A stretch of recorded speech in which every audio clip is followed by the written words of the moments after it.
À la suite du débat à ce soir ou jamais avec Frédéric Tadei et faisant face à Caroline Forest, beaucoup de remarques m'ont été faites après coup sur le fait effectivement qu'il avait été extrêmement difficile de comprendre certaines de mes positions, ou en tout cas certains de mes arguments, étant donné que j'étais systématiquement coupé par mon interlocuteur qui ne me laissait jamais terminer une phrase et dont en fait on s'aperçoit à l'écoute et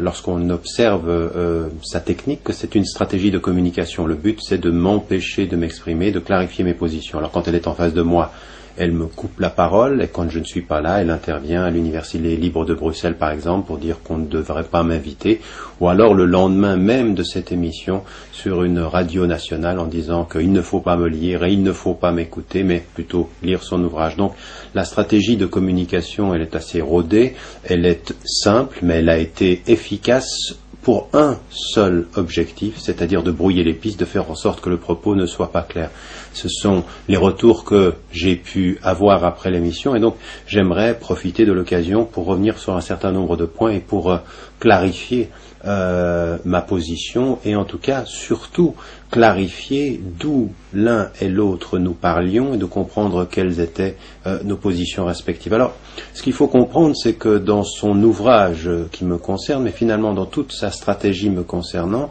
c'est de faire passer le message. Vous avez affaire à un homme dangereux, vous avez affaire à un fondamentaliste, vous avez affaire à un frère musulman. Et finalement, toute la lecture des différents textes que j'ai pu produire, ou des différentes cassettes qu'elle a pu écouter, et des différents propos que j'ai pu tenir, vont être soit lus à la lumière de cette projection, soit le contenu va en être transformé, voire la substance totalement trahie, en voulant faire pousser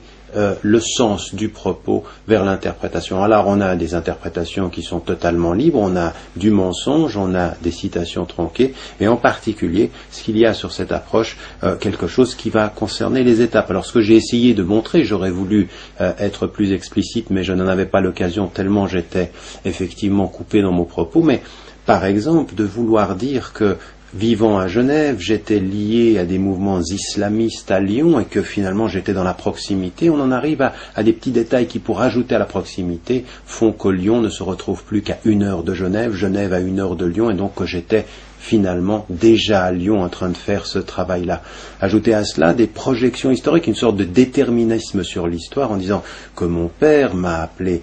Tariq, et Tariq c'était le conquérant de l'Europe, Tariq Ibn Ziyad, et donc finalement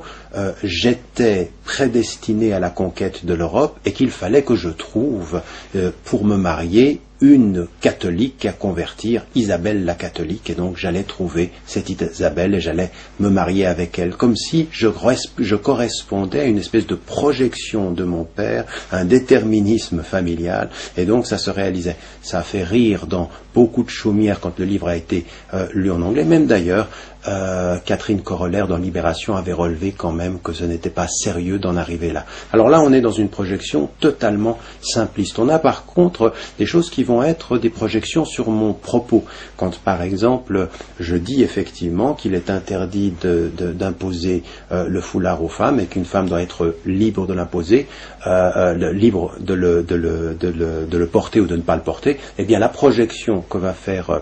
Caroline Forest, c'est dire oui mais ce qu'aimerait Tariq Ramadan, effectivement, c'est que tout le monde le porte, alors que je dis clairement que ce doit être un choix, donc une projection libre sur le propos. On en a eu un exemple d'ailleurs dans l'émission avec le propos sur l'homosexualité qui a fait réagir le présentateur lui-même en disant mais je ne vois pas dans ce que vous dites le propos qui est problématique. Et elle lui dira en l'occurrence mais vous n'avez même pas compris ce que vous avez lu, comme si sa seule projection était la seule bonne interprétation du texte. Voilà des exemples que l'on a de projection, et sans compter qu'on va parfois jusqu'au mensonge, c'est-à-dire clairement de faire dire au texte que je ne dis pas, le contraire de ce que je dis. Je l'ai également prouvé dans le texte sur la citation qui était, ou ma préface du livre de Asman Lamrabet dans le texte, et qui elle va changer le texte, elle va amener le texte d'une femme qui est des frères musulmans, justement pour encore confirmer cette orientation du propos. Vous voyez, il est aujourd'hui en train de faire passer par la bande le discours des frères musulmans, et donc elle ne dira pas que Sarkozy avait de ce point de vue-là menti sur le fond du propos. Donc, de la même façon, ce qu'on a pu entendre qui était totalement grotesque, c'est que mes livres ne seraient pas dans les bibliothèques musulmanes parce qu'elle est allée dans une bibliothèque islamiste et qu'elle ne l'avait pas trouvé. Ça voudrait dire que j'ai une stratégie d'un discours de livres qui se vendent dans les bibliothèques nationales et dans les bibliothèques ouvertes à tous, et puis d'autres séries de livres.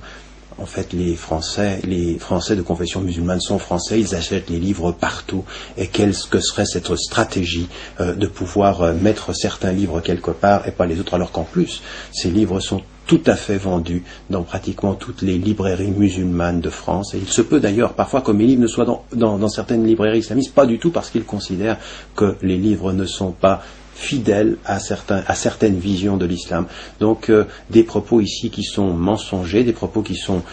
parfois dont il y a une projection sur le sens et dont nous avons pu voir cela pendant l'émission. Ayant dit cela maintenant, ce qui me paraissait aussi important, c'est que je voulais clarifier certaines positions, elle ne m'en a pas laissé la possibilité. C'était le cas par exemple sur la question iranienne, qui a été assez claire finalement en Hollande, méprise de position sur la politique iranienne depuis l'affaire de Salman Rushdie, avec la question du déni de l'Holocauste ou de l'extermination des Juifs, avec en plus de cela l'exécution ou les représailles après les élections. Tout ça je l'ai critiqué. Et ce qui s'est passé à Rotterdam, c'est deux choses. D'abord, dans un premier temps, le fait que la mairie de Rotterdam a pris clairement position contre les propos de Caroline Fourest en disant qu'ils étaient mensongers, et la deuxième des choses, sous la pression politique d'un parti qui avait gagné les dernières élections, qui était le parti de Geert Wilders, de trouver un prétexte pour m'éloigner de la scène politique. 50 professeurs d'université en Hollande ont soutenu